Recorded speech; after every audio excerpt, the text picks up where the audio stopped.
Good afternoon, everyone. I'm Barry Hillier. I'm CEO of Equo and host for today's Lunch and Learn. It's exciting. This is our first Lunch and Learn. We intend to be growing these. The goal of Equo is really to prioritize diversity, equality, inclusion, and mutual respect. Our platform's helping small businesses in the CPG space.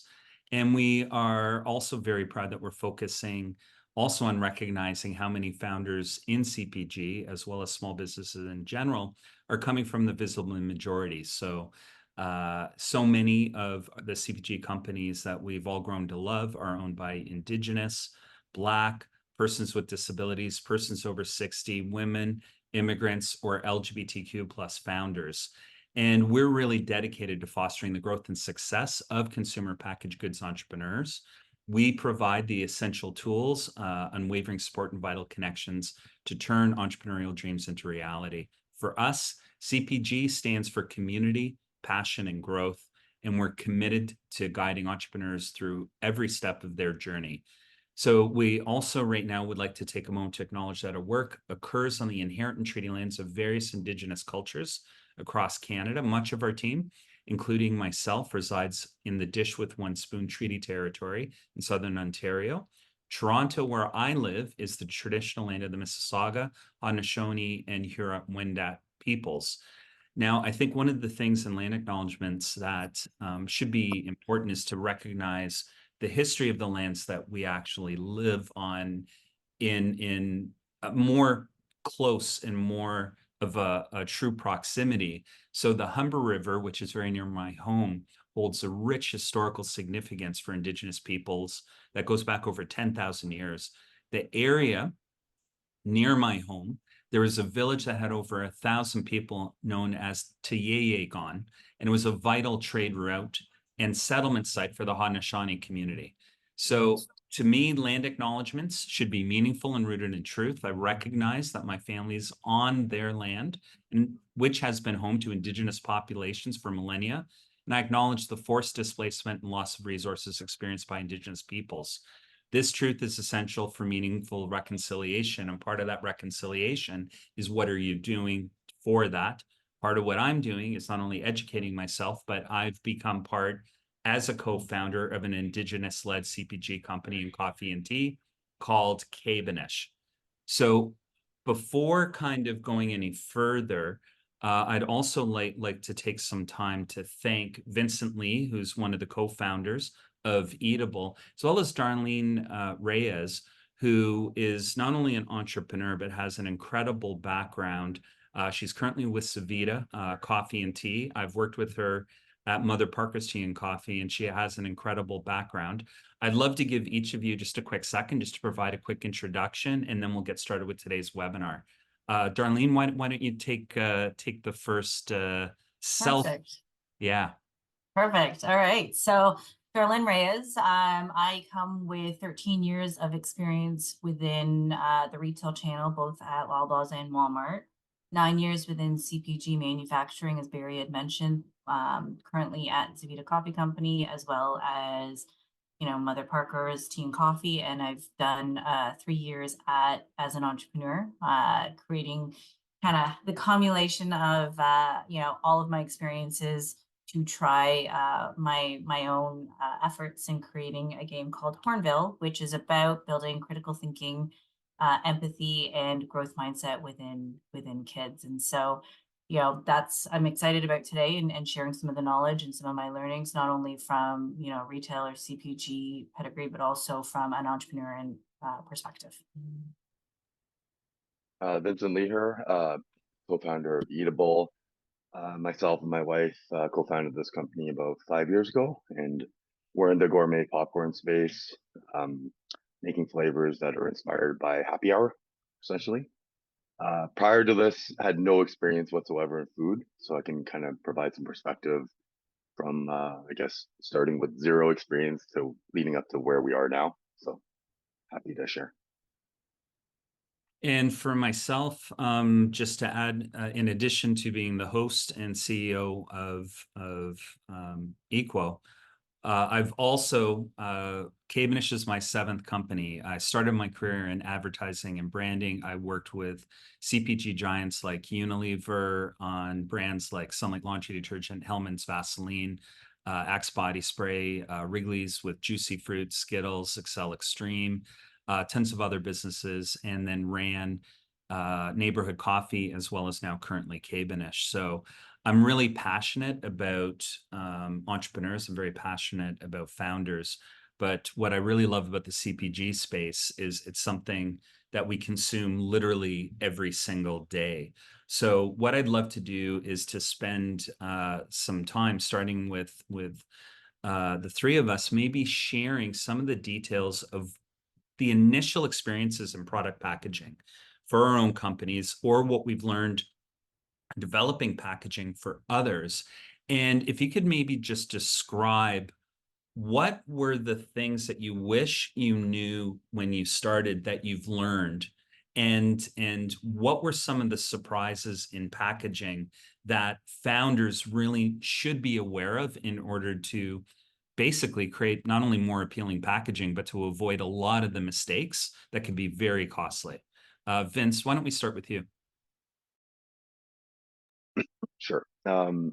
So I guess for us early on, we wanted to create a package that conveyed a premium experience, and we landed on black packaging with non-descriptive design in a sense. And we found over time, through feedback, a lot of trial and error, that people didn't understand what our product was. So it worked in gifting, in certain spaces like gifting, corporate gifting, and all that, but it didn't work so well on the retail setting. So we learned over time to, looking at some of our competitors and what's on the shelf, that vibrant colors kind of spoke. You only have a few seconds to kind of capture what your product is and what you're selling, because otherwise the consumer will just glaze right over it on the shelf. So it's kind of like, we had to be very selective with what we put on there, and had to convey popcorn. It had to convey what the flavors were within like a few seconds of like someone scanning the shelf. So that was something we learned really early on. It was an expensive lesson for us. And when you talk about expensive lessons, one of the things that you'd mentioned, we were together earlier, and one of the things that you also talked about was different packaging sizing. How do you actually determine, not only what's the right packaging, but what's the right formats? What are some of the considerations? For us, it was more leaning into certain channels that we were focused on. Early on, it was a lot of gift. So we needed to come up with formats that fit the gift sizing. So, like, if they're building a box, we had to make sure it was small enough that it fit into the boxes. So it was just a lot of trial and error. But luckily, we landed on 2 sizes we thought worked. It was like a like a larger size and a smaller size, and there was always a customer that would be able to fit within one or the other. So I feel like we kind of took to what was already established in the market for sizing. Like we ordered a lot of samples of packaging early on and tested everything. Like we tried to put in our own popcorn. We tried to see what, was a reasonable size format, and then eventually kind of led us down the path of, obviously receiving other people's gifts and seeing how ours would fit alongside theirs. And it was just a lot of trial and error, really. So, Um, Darlene, Mhm.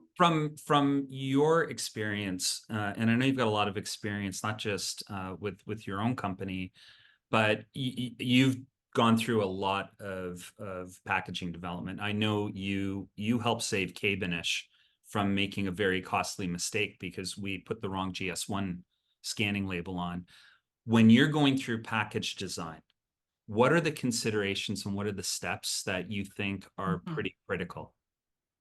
So, and Vince mentioned it, he mentioned it a little bit in his, in the last point, but I think, uh, really understanding, taking the time and not rushing to understand the competitive set. So if you're going to be in, and even longer term, if you're planning on being in retail or operating online, or wherever you plan on launching your product, really understanding the shelf space, who already sits on there, how does your product stack up against there is critical, because, if you put in a product, if you put your product and you actually do a mock-up and physically place it and you look at it, take a couple of steps back, the way that a consumer, put your head in the consumer space, they're walking the aisle, they take a look at the store shelf, and within 5 seconds, like if they know they want, if they know they want a product, they, you have a very short period of time to influence them and grab their attention. It's one thing for all of the information to be on the pack, but if you can't hook them in very quickly, you're going to be fighting an uphill battle. And so part of it is there are regulatory requirements. There are things that have to be on there depending on the category that you're playing in. Every category is different in terms of the requirements. My game has different requirements versus a food product, where a food product, you have to have nutritional requirements, a nutritional fact panel, and there are very specific regulations that need to be layered in. And so really taking the time to understand, what are those, but then layering in the consumer side to say, okay, these are the 5 things that have to be on there. Here are the rules that have to be on, that need to be followed. And then layering in to say, what are the 3, what are the top 3 things that we want the consumer to look at and notice when they see our packaging, and making sure that those key elements are at the forefront when compared to the sea of the competition. That would be critical. Well, and I know for Cabernet, one of the exercises that we went through was really trying to understand, first and foremost, what was our brand DNA? How are we going to represent that? Especially because we have a very much Indigenous focus, being an Indigenous-led company, and we needed to represent that brand in a very, very truthful manner. But then there was also all of those considerations, and we were surprised, quite frankly, at a large number, and we were unsure how to go through fully understanding what was happening. And sometimes we got conflicting information. So, for example, for coffee and tea, which didn't require a nutrition label, suddenly we were told, okay, that's coming down the pipe. So could you maybe just go through, and Vince, if you want to also add in, what are some of the mandatories, almost regardless, that people should at least look into to verify whether certain things have to be on or not be on? So again, it depends on the type of category. If we're talking about food, nutritional fact table, ingredient deck, where is the product being manufactured? Obviously, if it's operating in Canada, or is it the bilingual requirements. I'm not sure if that, and the weight, unit size, unit of measure, those are critical pieces. What I would recommend too is, even just because regulations change all the time, is even if you set up, if you're doing it more as an entrepreneurial and you don't have the ability or the access to hire a regulatory compliance expert, it would be, to set up notifications. So as regulations come out, you can get pinged and flagged, so that way you can stay on top of the changing regulations and those pieces, depending on where you plan on launching. Yeah, I think that's a great point. Maybe to add on top of yours, like I think, yeah, we've set up kind of like Google alerts to kind of notify us of any changes within the industry for certain keywords.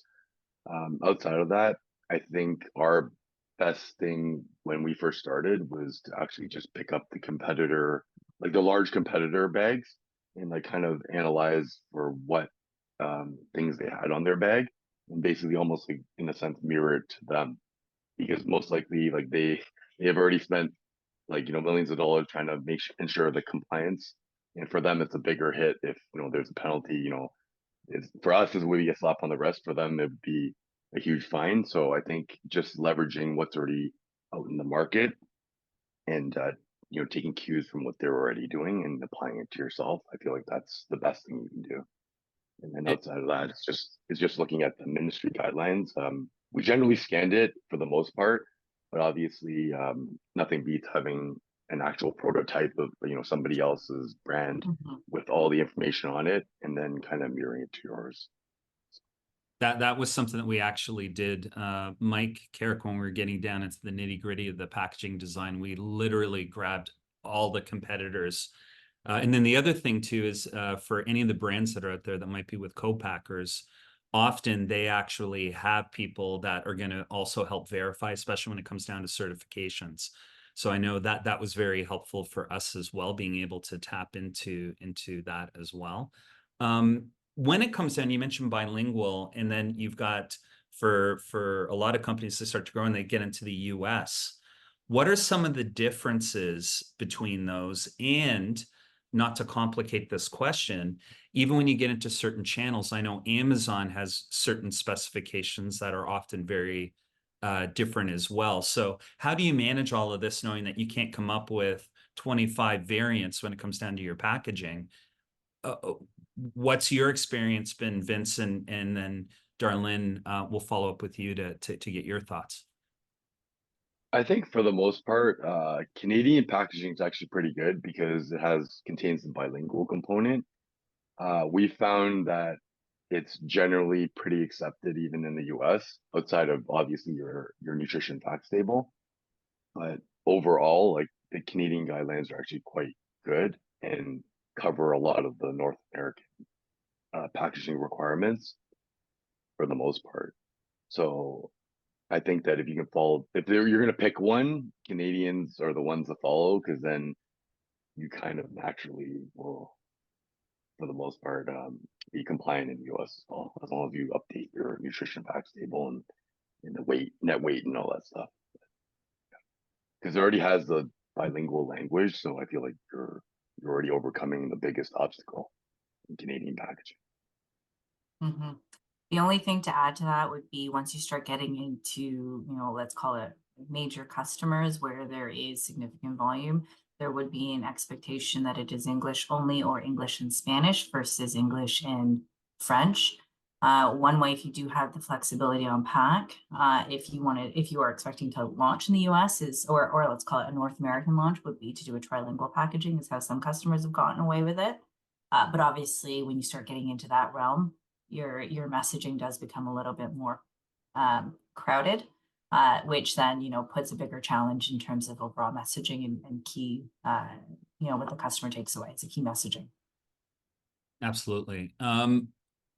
I've got an interesting question from the standpoint of managing MOQs on the packaging and being able to figure out at what point, for instance, sometimes different verticals are going to have different expectations or different methods, but generally, somebody doing shorter runs with digital, which are much more expensive, then you get into often a lot of web-based runs, which certainly are more cost effective, but the runs are larger.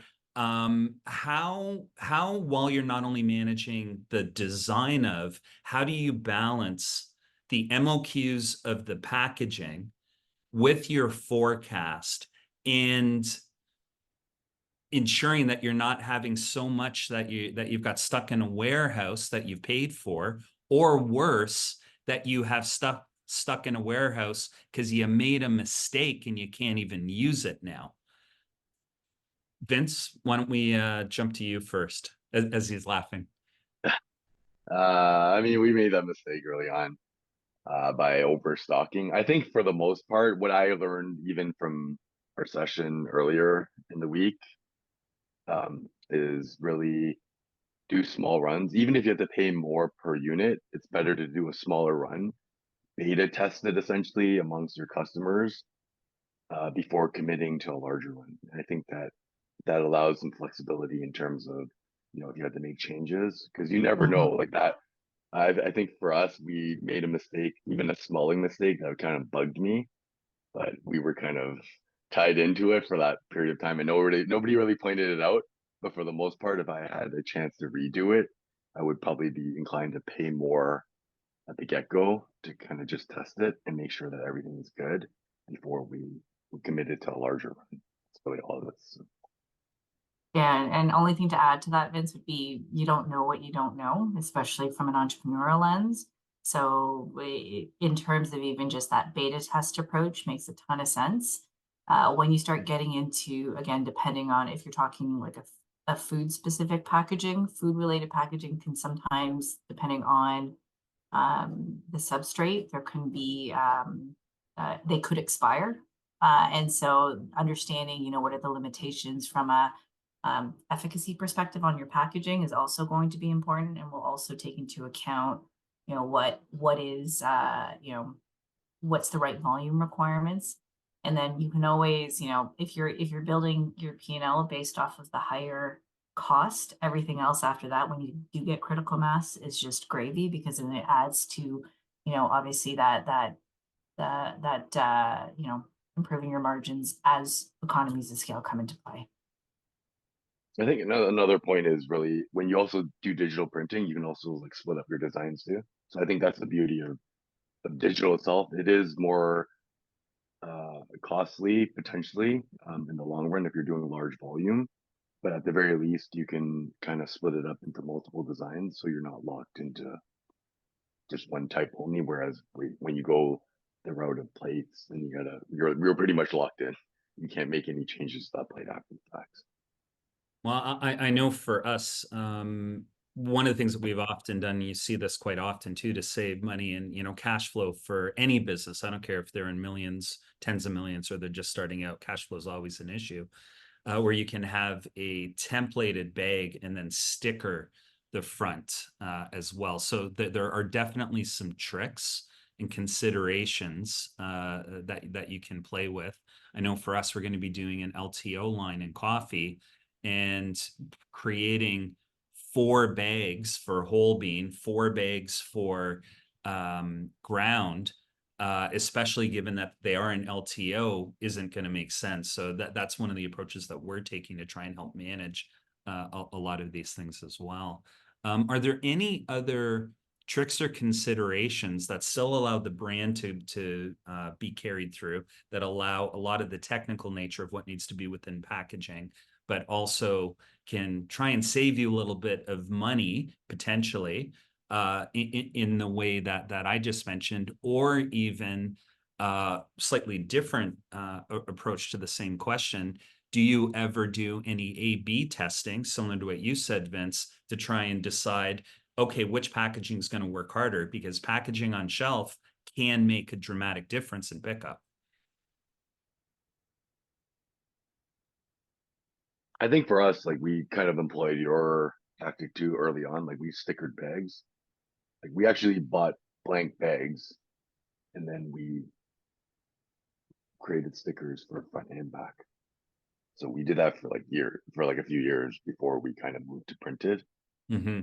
But I mean that allowed for the most flexibility because we can kind of dial up and down the flavors as we see fit. That worked for us early on. So I mean that is a great tip. The only Tip point. consideration on that one is, especially if you do have retail distribution, would be making sure that the footprint of the product does not change. So the way that store shelves are set, for those that don't know, it is they measure the space, and so anytime that space changes, so if your product gets listed, they measure, you know, the footprint of the product.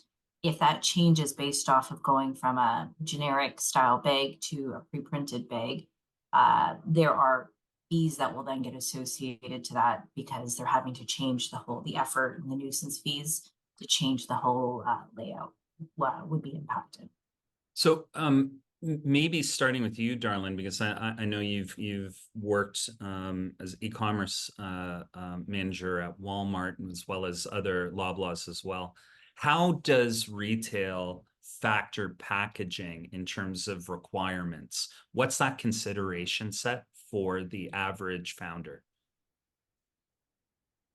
Sorry, and when you mean retail pack, you So mean, sorry, when you're starting to get into retail, how are retailers factoring packaging as part of their onboard? So like you were saying, here's the imprint. What are things that people should know when they start to think about going into retail Mm, versus okay. doing direct to consumer? Yeah, so I can give a view on both. It's and Vince mentioned it earlier in terms of really understanding the consumer. We keep saying that it's so not the consumer, that the competitive landscape. And so just, you know, the simplest would be when you're looking at like case pack. So it's one thing to identify your unit. It's another thing to identify your master case, how many units fit into a master corrugate, mimicking kind of that, you know, the competitive sets, usually the path of least resistance, because most retail locations will, you know, to fill their shelf with your product will usually take, you know, a case and a half, like they call it a case and a half to fill the shelf. So they will order 2 cases, fill it, and then they'll have extra for refill. And so if you have too high of a case pack, it will limit their ability to get it into certain locations depending on how big the aisle set is. When you start looking at case pack from a e-commerce perspective, when you start delivering it to e-commerce locations, D2C, depending on if you're using a third-party logistics supplier, yes, most of those will, you know, the ask is to keep and they pick and pack it on their end. And so a consideration is if, for example, if you use Amazon, fulfilled by Amazon, you send in product, if it doesn't sell within a certain speed or velocity, then and the product sits for too long, they charge you. They'll charge you based off of the space that you're renting from them. And so being able to have a smaller case pack is always positive, just in terms of being able to manage, you know, what's that balance between, you know, what's that right balance in terms of, you know, the turns that you're going to get, to make sure that you're not sitting on dated product and you're not getting nuisance fees. And another consideration when you start looking at, you know, store shelf, it's again, most buyers, when they take a look at the shelf and they're looking at, you know, potentially listing your product, unless it's a brand new location, usually it's what's coming out to fit your product in. And so if you have a very similar size, it's a little bit of it's less work for the buyer. So as much benefit as you can give in terms of easing their workload, the easier the conversation is. So if you're saying, hey, I want, you know, my product, you know, recommendation is to replace product X, then it's just a quick flip in and it can come in and you don't necessarily have to wait for a full modular reset. So that's another great reason to evaluate that competitive set in retail, just figuring out what needs to be on the pack, but that Machiavellian, and I say that with a slight smile, of, okay, who are we going to take out? That's a really good tip, actually. Vince, what would you like to add to that? Yeah, I mean, Darlene raised like a lot of great points. It's, I guess it kind of extends beyond the packaging because, yeah, you want to look at the box that it goes in. You almost pretty much want to fit everything together because it's like a puzzle. It's like, for us, it's like we're starting to get into display units. So we want to make it everything kind of as seamless as possible. It's kind of like, I kind of equate it to like Russian dolls, you know, where you open one and then you want to make sure everything kind of fits in nicely because everyone is going to have different requirements, but you want to fit into as many requirements as you can to make it as easy as possible. So, yeah. No, it's great. Well, and we're actually experiencing that right now, where we're having a conversation with what could be a huge opportunity for Cabanish, and we're realizing right out of the bat how we've been previously packaging our tea, as an example, was we had 24 bags for a case, which is way too many. So now we're downsizing that down to 6, so that way we can manage for certain opportunities. So really understanding the channels that you want to get into, that analogy of that Russian doll really is a good example. Based on that, I want to jump real quick to some of the key requirements, not just on the packaging, but that Russian doll concept of how are you now going to have your shipping containers? How are you going to have it so that you can just easily have displayers, etc. GS1 numbers. Darlene, can you maybe talk a little bit about that? Because literally Darlene saved us from making a very costly mistake when I was sharing some of our early packaging, and she eyed it because I didn't know any better. GS1 numbers. Can you tell us, for those who don't know, what they are, and for those who do know and still struggle with the system, what are the different variations and why do we need to use them? So GS1, I don't even remember. It's like a global number that's used. It's the barcode number to scan in. And so there's different digits that you need. Like there's a 12-digit GS1 code, a 14-digit GS1 code. And each number or each variation is used based off of, if we use the analogy of the Russian dolls. So each code is used for, one code is used for the retail unit, another code's used for the master case, and a different code's used for the pallet is probably the simplest way to describe it. And in the example of Barry, he was using a pallet code instead on a unit number. And so just, again, looking at the competition and seeing, like, hey, do the UPC numbers, like, is the number of digits make sense? It's the idea of leveraging the knowledge from people that, have departments, or companies that have departments, to kind of, educate and create packaging that is compliant is probably like a quick, low cost way to, initially have it, and then running it through, where it is, let's call it the technical requirement elements. So like nutritional fact table, if you're in food, ingredient deck, if you're in food, UPC, any of the legalese pieces, focusing your time and energy on those and making sure that those are compliant is then it becomes just a matter of, yes, is it good? And then, as Barry had said, wherever you go to get it produced, especially if they are a Canadian manufacturer, they should have some expertise to be able to say, is it compliant? Is it not? Vince, you laughed. What's your GS1 experience? It's it's been a nightmare, but I mean, it's just trying to understand understand all the things that you guys kind of mentioned already. I think what's been helpful for us is just creating a spreadsheet that has everything kind of laid out, and it allows for flexibility, because later on, presumably at some point, you're going to start discontinuing SKUs. You'll cycle SKUs in and out. You're going to want to keep a good tally of what barcodes you have used and what you haven't, and then that spreadsheet kind of helps you track all that stuff. So I feel like that's probably the tip I would offer. And for those who aren't knowledgeable in UPC's and GS1 codes, just to add to that, Vince, was you either pay for, like, the way that GS1 charges you, it's you pay for one, or you pay for 10 codes, or you pay as a company, and you can, so there's different models and how you would in terms of investment, different tiers of investment in terms of taking that code or creating those codes.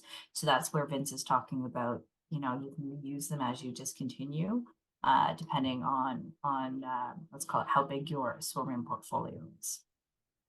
Yeah, we made a mistake early on, and we're still paying for it in a sense, because we paid for one block of numbers, and then we exceeded that already. So then we had to pay. So now we're essentially paying on two plans, which is horrible, but hopefully it helps somebody out there. If you're kind of a little bit more planned ahead of the curve, then you can kind of avoid having to pay for two. Oh, I did the opposite. All right. Yeah, so my game's only one product, and I didn't realize I clicked on it, gave them my credit card, and then I paid for like a block, and I only needed one. So I didn't. So I had to call them, and they were. Well, you're planned. You're good. You're covered for a while. I never have to pay for GS1 for the rest of my life. Exactly. So on a slightly different topic, but equally important, nutritional fact tables.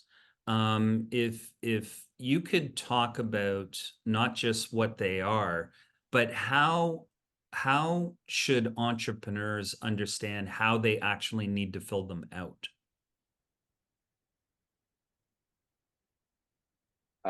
For us early on, we just used a lot of the online tools. There's one that we use called Recipal, and it's actually served the purpose for us quite well. They've kept up with all the regulations, and it's compliant with both Canada and US. And if what I would recommend is early on, just try to, maybe pay for someone to an expert to kind of review your panel. So then you kind of have a baseline to work from, and every subsequent panel kind of fits in, and you kind of know what you need to look out for. But I think the main thing, like for me, is more so allergens. Is like you just want to make sure you cover all the allergens. That's the number one key point. You don't want to, get somebody sick, right? Absolutely. Darlene, anything that you'd like to add there? No, I think that makes sense. Is the allergens is going to be big, and then when you start talking about anything that is regulatory, especially when you're talking about like regulatory food specific or even beauty type products where people are putting it on topically, that it makes sense to go through the requirements of getting somebody to somebody who's an expert in it, specifically within the category within Canada or US, depending, because again, regulations change depending on where you plan on selling. Absolutely. And so when we're talking about nutritional labeling, allergen tagging, you've got the US and Canada. What are key requirements that from a general standpoint that companies should at least investigate to make sure that they're abiding by the necessary rules in order to be able to publicly sell their products?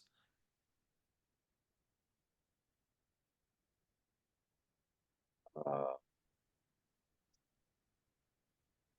Formally, I think it's more so just like, again, like, goes back to like looking at other competitive sets, and you know, doing those initial reviews to make sure that you're compliant from the labeling standpoint, because that's the last thing that you want to have to fix. I mean, it's not hard to, always like, apply a sticker to it and fix it that way, but yeah, it's really just looking at the competitive sets, and yeah. Yeah, it's one thing to have to make it. It's one thing to want to make a change to packaging because yeah, you missed something or there's a spelling error. It's another thing to have to do a change or to sticker it because you missed something. So anything where it's considered mandatory regulatory, that's 100%, especially when you're talking about again beauty or food or anything that's ingestible or topical. um, it makes sense in terms of one route you could do if you don't have the ability to hire a consultant, or at least if you're going through the initial stages, would be, start looking at, finding folks that you can connect with either through LinkedIn, setting up Google alerts so you're up to date, joining all those LinkedIn groups where regulatory Canadian compliance, where you could potentially even either connect with somebody directly or you're exposed to that style of conversation, and then potentially even reaching out as you know for that expertise if you don't have a direct connection to one. Great. I'm going to switch topics a little bit here. When it comes down to the environment, the renewed focuses on ESG, on sustainability, from a packaging standpoint, that can start to get expensive. How do you quantify, or how do you start to balance from a packaging standpoint, truly switching over into eco-friendly options as best you can, versus managing increasing food costs and not trying to increase stuff too much for consumers? Vince, maybe when we start with you, what are your thoughts on that? I think the beauty is that because globally it's become more of a movement towards, ESG type standards, we are seeing a lot of government grants or a lot of things that are kind of backing a lot of these initiatives. So we ourselves have applied to some of these grants where it's allowed us to explore some of these options. So we've worked through like, an entity like Niagara College to kind of do a lot of the research for us to help us find the options of eco-friendly packaging and analyze them and ensure that they kind of meet the requirements that we're looking for in terms of shelf life and maintaining the product integrity. So we've been able to leverage grants to kind of help us fund some of these ESG projects to kind of further the cause. So From an ESG perspective, it doesn't necessarily have to be the packaging. So I'm going to speak to it in generalities. Like like from a consumer perspective, when they look at, what's important, what drives conversion on your product, it's usually price and, quality of product. ESG or sustainability is important, but I wouldn't know, like, depending on, again, who your demographic is, what your product is, how you're positioning it, it may sit within the scale, but typically, price and quality of product are important as top tier. And so in terms of, when you say, how do we layer in ESG into the product, I would say, I would challenge back and say, how do you layer ESG into the company? And so layering that in as part of the DNA, and what does that mean as a company perspective, is more, I think, more important as the messaging versus painting the brush of, hey, we use X percentage of post-consumer waste, and hey, we have this certificate. But at the end of the day, those all cost money. They only benefit a very specific, sometimes very specific product or line of products, and in relation increase price, and potentially, could affect quality depending on, the freshness impact of something, because usually it's packaging related. One way that Zavita's done it was, we are now officially waste free within our Toronto manufacturing facility. And so linking in with a partner who, historically would send all of our waste byproduct into the landfill, coming up with creative solutions on how do we divert that from the landfill. And so, we were able to get that certification. Do we put it on packaging? No. And, but we do use it in communication. We use it in activations. We use it in consumer, let's call it directly to consumer as well as the trade as part of our communication strategy. So we're still getting the messaging out there. We're still doing what we feel is right, overarching, but it doesn't, in terms of, let's call it, the key target messaging points that we want to hit to the consumer directly on our packaging, being able to hit, let's call it, the competitive price expectation, making sure that we have quality product, people understand, what are we and who, the benefits of our product. Let's take a little bit more priority in terms of messaging. And so to give the ESG the story and the stage it needs, we've chosen, we're doing it more offside in terms of like through the website and through all those other activations. I think that's actually a really good point, and really living the values of the company, and that's something that we certainly try to do with Cabernish, and it is an active consideration with every decision, not just packaging. Jumping into the process of packaging and generalized timelines. And I know they're going to differ from product to product, category to category. But generally speaking, what are some approximate timelines from initial creative development straight through to testing, through printing, et cetera?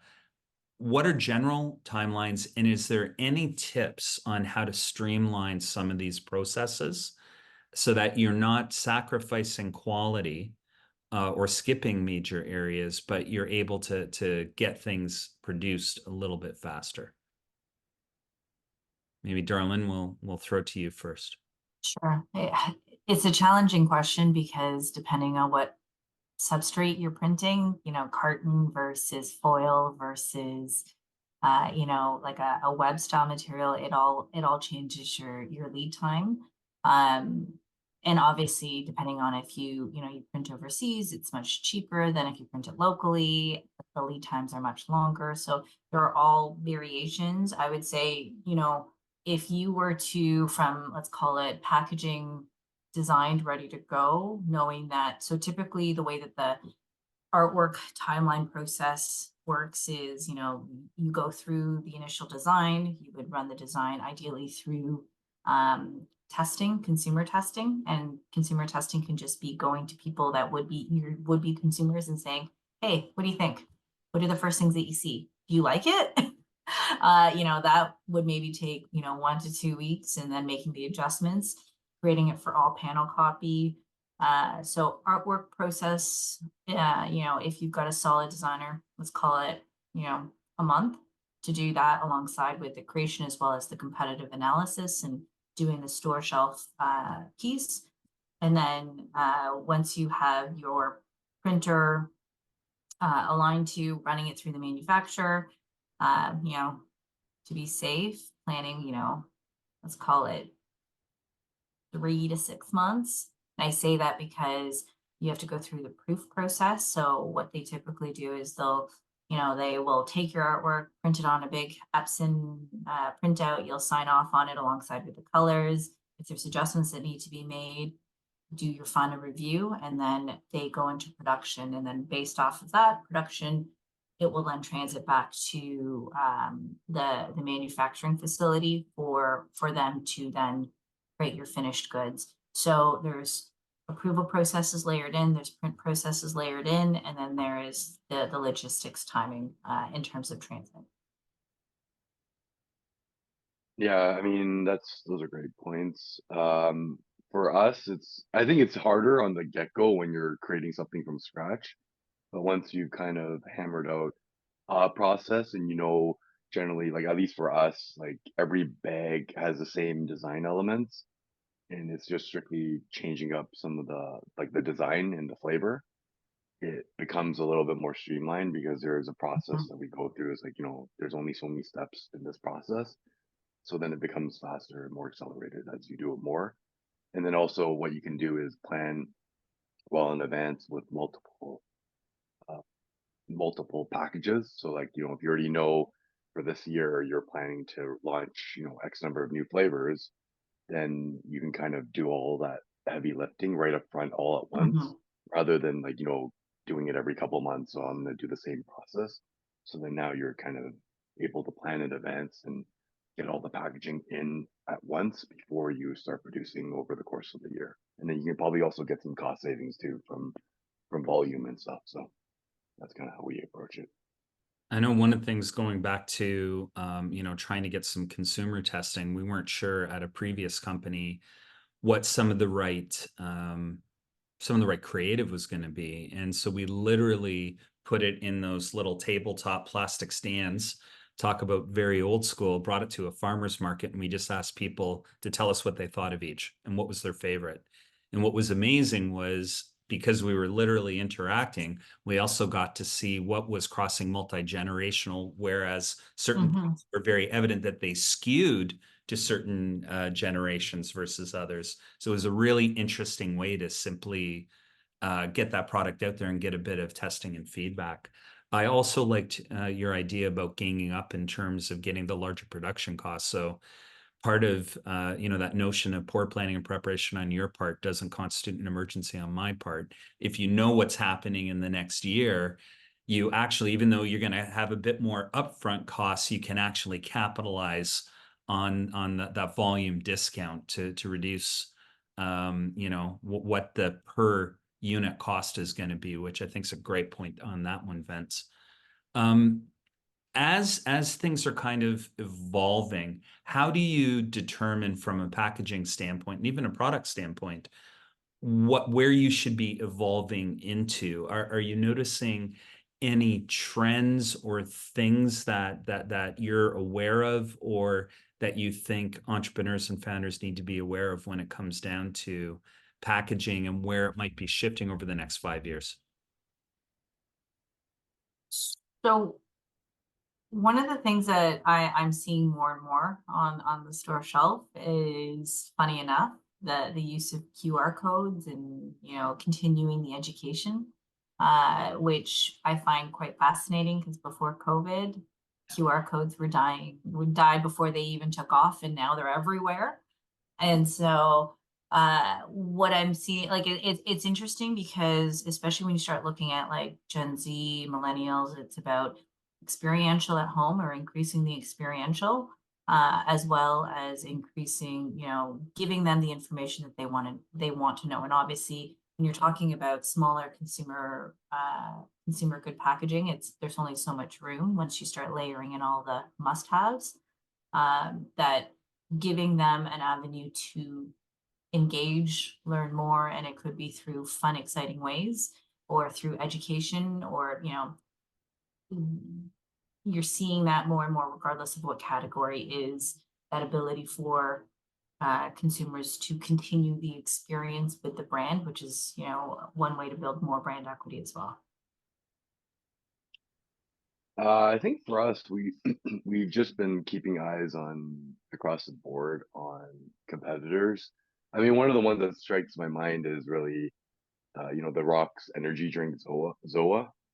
And I remember when they first launched, it was the black can, and that kind of like, similar to our original packaging, which was all black. But then you notice like quickly they changed to the vibrant colors.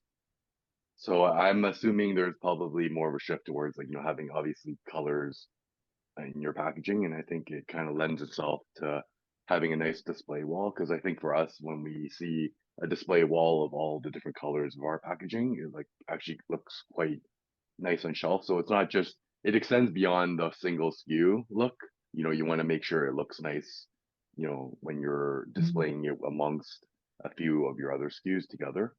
And then so you can kind of create that display. So I think for me, it's like just looking at or seeing that there's a shift towards like more colors, more vibrant, because I think Mhm. colors evoke emotion. So that's kind of what you want to do with your packaging, right? Evoke some emotion from your customers. Well, actually, I'm going to build off of what both of you are saying. And when we're developing our teas, we had Melissa Brandt, who's a Mohawk artist. She's exceptionally talented. And we based our teas off of the Seven Grandfather Teachings. And so we made a decision that we actually wanted to have an immersive experience. So what we did was she designed the packaging to reflect each teaching: truth, bravery, honesty, etc. We then chose what was the color reflected by each teaching. So obviously, love's an easy one. That's red. Yellow was humility. Purple was bravery. And then we made the decision to also make sure that our teas were that same color. So we wanted to actually connect the concept to the color, to the packaging, to the visual color of the product. And then you've got the smell and then the taste. So we tried to create this immersive experience by combining all of that all together. So, sometimes I think the packaging doesn't need just to be about marketing. You can actually tell a much deeper tale that can relate at a much, much deeper level as well. We're just getting near the end, so really appreciate everybody's time today. What are some of the closing thoughts that you'd like to leave when it comes down to any company, any founder, as it relates to packaging? Either things that you think that they should absolutely consider, or things to Mhm. avoid, or just general thoughts. Darlene, let's start with. Yeah. So I just had a moment where I forgot to tell them this one thing that's important. So I know we talked about regulatory, we talked about understanding the competition, we talked about the consumer, and being able to put ourselves in the consumer lens. The other piece that's important to make sure that is from a costly adjustment is make sure your French is correct. So don't use Google, don't use ChatGPT. Careful when you use those tools, or Google Translate, whatever it might be. Having somebody who actually speaks the language, to be able to make sure that it makes sense, is something that would be worthwhile, because I've done that. I've seen that before, where you're talking to a colleague and they're like, that does not make sense. And unfortunately, I don't speak French, so that's a tip that took me a little bit to learn. In terms of closing on my end, I would just say, it's at the end of the day, you want the customer to convert. So keep that North Star in mind. Don't forget, that, whether it's taking your product to a farmer's market, asking colleagues. Don't underestimate not only understanding the consumer, but understanding the competition, but taking the time to speak to the consumer. And don't be afraid to, you want to hear the bad. You want to hear what's negative because it gives you the opportunity to react to it. I think my my closing remarks would be, you know, we talk about regulatory, we talk about a lot of things. It all sounds very scary when we talk about it, but really at the end of the day, like, we, as an entrepreneur, like, we just do it. You move in that direction, take a step in that direction, and you'll figure it out. You may make some mistakes here and there, but hopefully you have a network of people that are a little bit more experienced. Like, in your case, Barry, you leveraged Darlene on, spotting out that GS1 mistake. So I feel like it's, kind of goes to your mission of what you're trying to build with Equal, and to build that community. So I feel like there are people we can reach out to for assistance, but overall just don't be scared to take that first step and just move in that direction, because a lot of these things you'll figure out along the way. And when you first start, the regulatory bodies aren't going to look down on you. They're not going to come at you and go, oh, you're missing this. Like, they'll come at you when you start getting into key accounts, and you become a little bit bigger. But at the beginning you have time to kind of iron everything out, and I think that's what I would recommend. Like, don't be scared about moving forward. So. Well, and I'll build and I'll offer some of my final thoughts. Don't be uncomfortable with failure or change. It's so easy to fall in love with your packaging just because it's this creative outlet and you're so proud that you've got it. It's okay. Like, just keep changing and keep changing and keep changing. And don't be worried that there's ever a mistake. You're just getting it more perfected, and learning through each step of the way. And I really want to build off of what you said in particular in relation to Equo. There's a community. Part of what we're trying to do with Equo, and it's going to be a slow build, but I think it's going to be a good build. It's rely on peers, talk with peers. I really want to make sure that anybody involved in CPG, whether they are a founder, whether they're working for the company, whether they're a supplier, a vendor, or an expert that can provide real guidance, just become part of our community. Go to equoshift.com or timetogosmall.com. Same site. What we're trying to do is just provide more opportunities for the ecosystem to be able to connect, to make less mistakes, and to realize, these incredible dreams for companies. I remember when I first met Eatable, watching them grow. I had a conversation with Charlene, Vince's wife and co-founder, and I've been so thoroughly impressed and so happy to see that journey. And I also know, because Cavendish is my seventh company, it's really hard, and it's a lot less hard when you have people that you can turn to that are at least in your corner, and we're all in each other's corner. So really appreciate your time today. Thank you so much. Next week, our Lunch and Learn is going to be on e-commerce strategies. We're going to be talking not just about things like Shopify or Wix, but we're also going to be talking a lot about Amazon, when to enter it, should you enter it, things of that nature. So want to just thank everybody for the time. Vince, Darlene, as always, thank you. You guys are awesome, and we love all of the support. So thank you very much, and have an awesome week. But Thank you. sure. Bye, everyone.